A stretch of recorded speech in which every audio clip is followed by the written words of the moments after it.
Paano nga ba mag-enroll ng GCash para sa SSS Disbursement? By the way, kung first time mo sa channel na to and gusto mo pa ng mga online tutorial videos katulad nito, please click the subscribe button. Mahalaga na may naka-enroll kang account sa GCash account mo para nga naman kung sakaling mag-a-apply ka ng mga claims or kahit siguro ng loan, pwedeng magamit ang GCash para makareceive ng mga pera mula sa SSS. So mag-login na tayo dito. Click ko tong login to my.SSS and then member. And then mapupunta tayo dito, i-enter lang ang user ID and password. Click sign in. At para makapagpatuloy sa pag-login, click lang tong get PIN at hintayin ang OTP na ma-receive sa phone ninyo.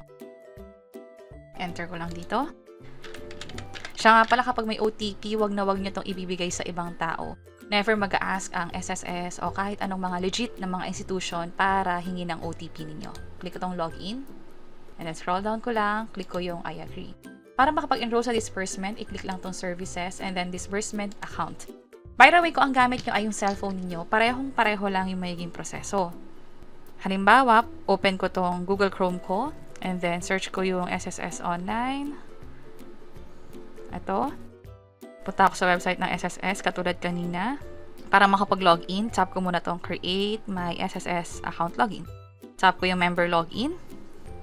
And then, provide lang ulit yung user ID and password katulad kanina nung nag-login tayo gamit yung computer. Sign in tayo. And then, hintayin lang ang code na ma-receive sa phone.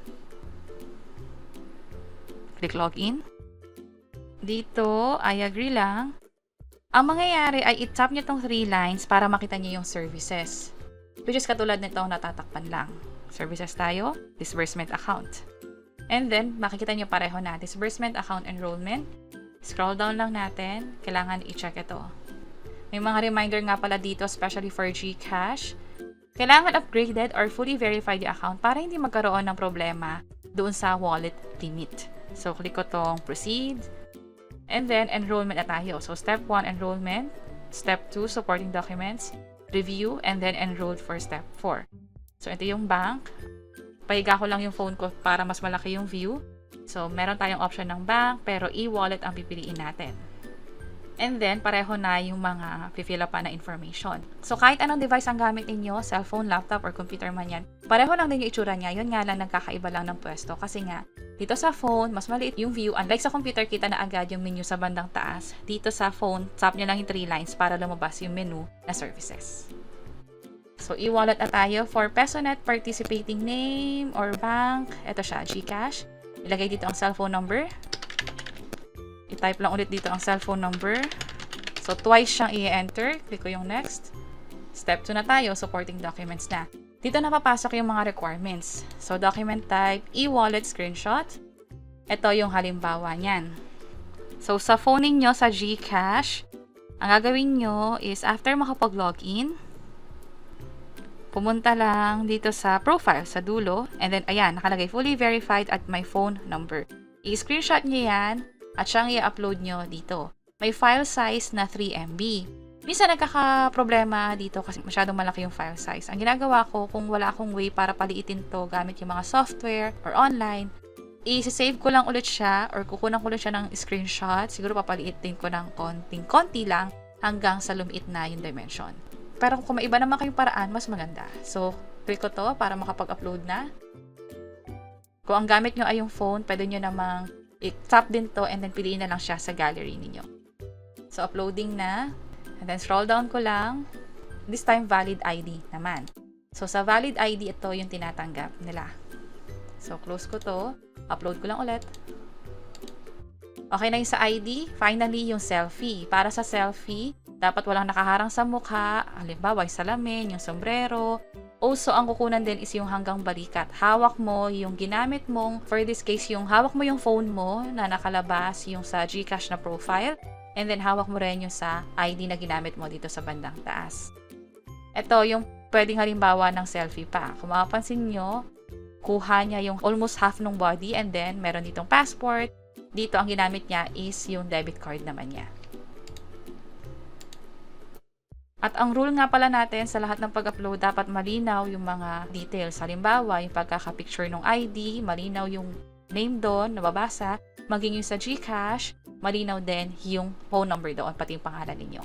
Click ko tong next. This time, review na tayo. So, step 3 na.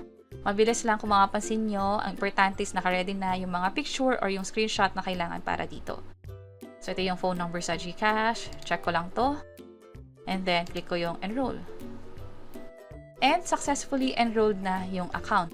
Dito sa bandang gilid, for branch approval. So, hihintayin natin na ma-fully approve na ito. At kapag approve na nga, ang magiging status niya is ito na, active disbursement account. So, kung makapansin nyo, dalawa na yung account ko. Isang Union Bank, isang GCash. Itong Union Bank na to, nakuha ko lang to ng libre. Zero maintaining balance, wala ring initial deposit. Inopen ko to doon sa mismong SSS branch kung saan makakakuha ka ng libreng Union Bank Quick Card. So, kung makapansin nyo, pwedeng more than 1. I think pwedeng up to 4 disbursement accounts ang pwedeng i-enroll dito sa SSS. Very quick, bago tayo mag-end, ipakita ko lang sa inyo yung email na ma-receive ninyo sa SSS. Andito yung confirmation. Disbursement account enrollment approved. Pag ganito, ibig sabihin, pwede nyo na magamit yung GCash para sa mga claims ninyo sa SSS. Also, pwede rin makareceive kayo ng ganitong email naman. Rejected siya. At merong dahilan dito.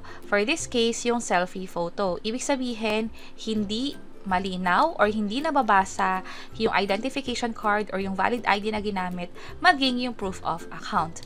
Pag ganito yung nakita ninyo, ulitin nyo lang din yung proseso, pero this time, i-ensure nyo na malinaw, nababasa yung ID na hawak habang selfie maging yung sa proof of account. For this case nga, yung screenshot ng GCash. Again, ito yung list of proof of account na tinatanggap, maging yung list of valid ID na pwede for disbursement account enrollment sa SSS. Sana nakatulong tong video na to. Kung oo, pakiclick ang like button at para sa iba't ibang mga tutorial videos, pwede nyo i-check yung mga nasa baba. Sana makatulong and see you sa mga next videos. Bye-bye!